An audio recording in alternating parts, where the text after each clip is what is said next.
বৰ্তমান সময়ত সকলোতকৈ চৰ্চাত থকা বিষয়টোৱে হ'ল ৰাম মন্দিৰ আৰু ৰাম মন্দিৰৰ বিষয়ে বহুতখিনি জানিবলগীয়া কথাও আছে আৰু ইয়াত এনে কিছুমান গুৰুত্বপূৰ্ণ কথা আছে, গুৰুত্বপূৰ্ণ তথ্য আছে যিবোৰ পৰীক্ষাত আহিব পাৰে। অসমত হ'ব লগা আগন্তুক পৰীক্ষাসমূহত এনেধৰণৰ প্ৰশ্নসমূহ আহিব পাৰে। গতিকে ৰাম মন্দিৰৰ ওপৰত কেইটামান অতিকৈ গুৰুত্বপূৰ্ণ প্ৰশ্ন লৈ আহিছোঁ আজিৰ এই ভিডিঅ'টোত। ভিডিঅ'টো শেষলৈকে চাই থাকিব আৰু বন্ধু বান্ধৱীৰ লগত ভিডিঅ'টো শ্বেয়াৰ কৰিব যাতে তেওঁলোকেও এই প্ৰশ্নবোৰ পঢ়িবলৈ পায়। আৰু চেনেলটোলৈ নতুনকৈ আহিছে যদি ছাবস্ক্ৰাইব কৰি ল'ব এনেধৰণৰ ইনফৰ্মেটিভ ভিডিঅ'সমূহ, ইনফৰ্মেটিভ জিকে ভিডিঅ'সমূহ আগলৈ পাই থাকিবলৈ। এতিয়া প্ৰথম কুৱেশ্যনটো কি আছে চাওঁ। ৰাম মন্দিৰৰ ভূমি পূজন কেতিয়া অনুষ্ঠিত হৈছিল? ইয়াত 4টা অপশ্যন দিয়া আছে। ৰাম মন্দিৰৰ ভূমি পূজন কেতিয়া হৈছিল? শুদ্ধ উত্তৰ হ'ব 5 আগষ্ট 2020 চনত ৰাম মন্দিৰৰ ভূমি পূজন হৈছিল। ইয়াত দেখিবলৈ পাইছে ৰাম মন্দিৰৰ ভূমি পূজনৰ চিত্ৰ। তাৰপিছতে নেক্সট কুৱেশ্যনটো দিয়া আছে। কোনখন নদীক অযোধ্যাৰ ইতিহাসৰ সাক্ষী বুলি গণ্য কৰা হয়? কোনখন নদীক অযোধ্যাৰ ইতিহাসৰ সাক্ষী বুলি গণ্য কৰা হয়? ইয়াৰ পৰা শুদ্ধ উত্তৰ হ'ব সৰজু নদীক অযোধ্যাৰ ইতিহাসৰ সাক্ষী বুলি গণ্য কৰা হয়। অযোধ্যাৰ বিভিন্ন ধৰণৰ ঘটনা পৰিঘটনাসমূহৰ সাক্ষী হৈ ৰৈছে এই সৰজু নদী। তাৰপিছতে আছে শ্ৰীৰাম জন্মভূমি অযোধ্যা আৰু কি নামেৰে জনা যায়?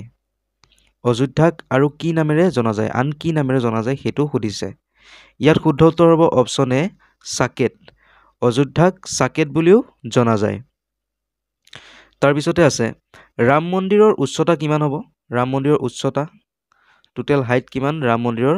অপশ্যন বি হ'ব কাৰেক্ট আনচাৰ 161 ফুট। 161 ফুট হ'ল ৰাম মন্দিৰৰ উচ্চতা। নতুনকৈ নিৰ্মিত 22 জানুৱাৰী তাৰিখে যি বৰ্তমান প্ৰাণ প্ৰতিষ্ঠা কৰা হৈছে ৰাম মন্দিৰৰ, এই ৰাম মন্দিৰৰ উচ্চতা হ'ল 161 ফুট।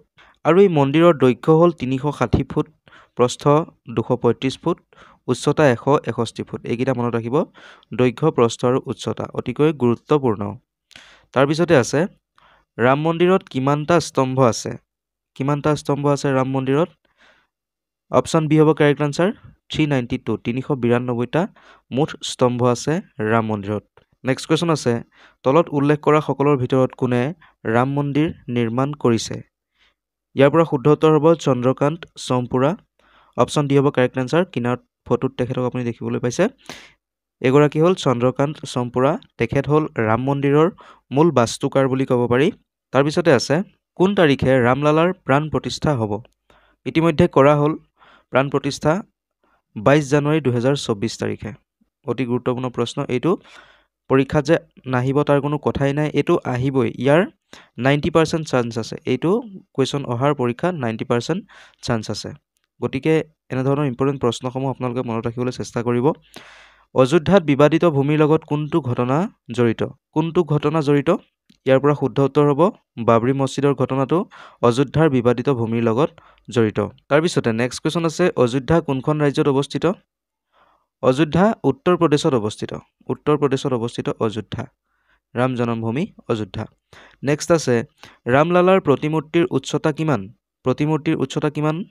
অপশ্যন বি হ'ব কাৰেক্ট আনচাৰ 51 ইঞ্চ। ৰামলালাৰ প্ৰতিমূৰ্তিৰ উচ্চতা 51 ইঞ্চ। তাৰপিছতে নেক্সট আছে 2024 চনৰ জানুৱাৰীত অযোধ্যাত জ্বলোৱা ধূপডাল কিমান দৈৰ্ঘ্যৰ? অযোধ্যাৰ ৰাম মন্দিৰৰ বাবে যিডাল ধূপ তৈয়াৰ কৰা হৈছিল এই ধূপডালৰ দৈৰ্ঘ্য আছিল 108 ফুট। অপশ্যন চি হ'ব কাৰেক্ট আনচাৰ 108 ফুট। প্ৰায় 3500 কিলোগ্ৰাম ওজনৰ এই ধূপডাল আপোনালোকে দেখিবলৈ পাইছে। আৰু কোৱা হৈছিল যে 15 পৰা 20 কিলোমিটাৰ দূৰত্বৰ পৰ্যন্ত এই ধূপৰ সুগন্ধ পোৱা যাব। গুজৰাটত নিৰ্মাণ কৰা হৈছিল এই ধূপডাল আৰু উত্তৰ প্ৰদেশলৈকে অনা হৈছিল।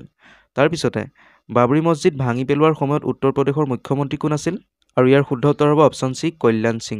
সেই সময়ত কল্যাণ সিং আছিল উত্তৰ প্ৰদেশৰ মুখ্যমন্ত্ৰী যি সময়ত বাবৰি মছজিদ ভঙা গৈছিল। নেক্সট আছে অযোধ্যাৰ ৰাম মন্দিৰৰ বিবাদৰ শুনানি কিমান দিন ধৰি চলিল? কিমান দিন ধৰি চলিছিল এই শুনানি?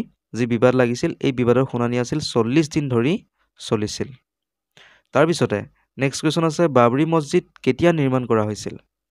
কেতিয়া নিৰ্মাণ কৰা হৈছিল আৰু কোনে নিৰ্মাণ কৰিছিল? 1528 খ্ৰীষ্টাব্দত বাবৰে নিৰ্মাণ কৰিছিল বাবৰি মছজিদ। ইয়াৰ নামটোৰ পৰাই ধৰিব পাৰি বাবৰ আৰু বাবৰি। তাৰপিছতে নেক্সট কুৱেশ্যনটো কি আছে অযোধ্যা বিবাদক লৈ কেতিয়া উচ্চতম ন্যায়ালয়ে চূড়ান্ত ৰায় দিছিল? ইয়াৰ পৰা কাৰেক্ট আনচাৰ হ'ব 9 নৱেম্বৰ 2019 চনত অযোধ্যা বিবাদক লৈ উচ্চতম ন্যায়ালয়ে চূড়ান্ত ৰায় দিছিল, মানে ফাইনেল ৰায় দিছিল। তাৰপিছতে নেক্সট আছে উত্তৰ প্ৰদেশৰ বৰ্তমানৰ মুখ্যমন্ত্ৰী কোন? বৰ্তমান মুখ্যমন্ত্ৰী হ'ল উত্তৰ প্ৰদেশৰ যোগী আদিত্যনাথ।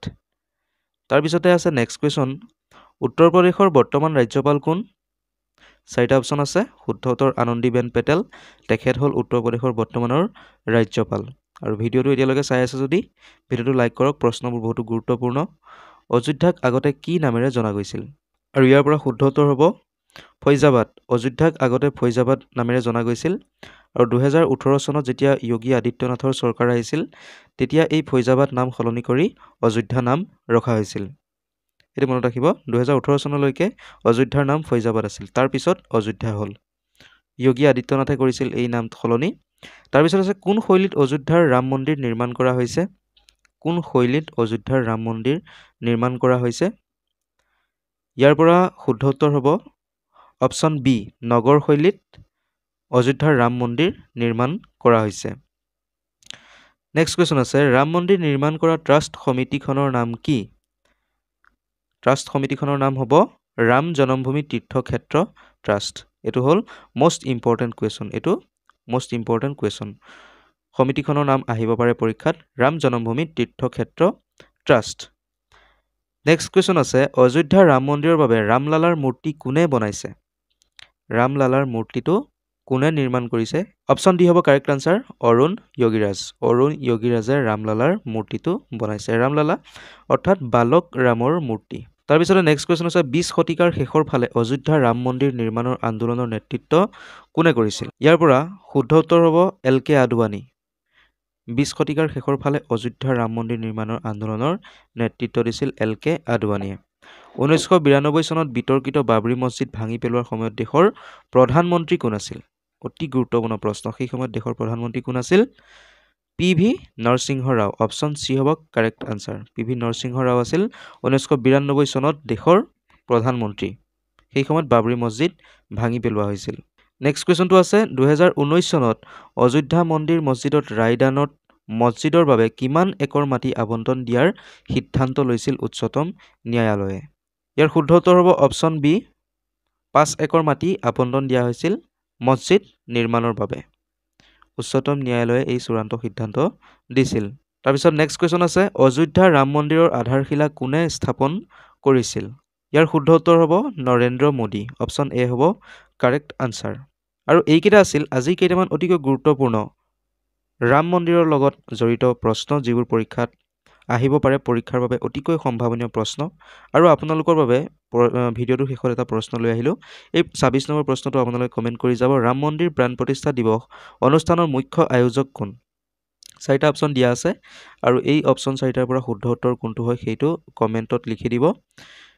আৰু এনেধৰণৰ ভিডিঅ'সমূহ আগলৈ পাই থাকিবলৈ চেনেলটো ছাবস্ক্ৰাইব কৰি ল'ব, ভিডিঅ'টো লাইক কৰিব। ধন্যবাদ।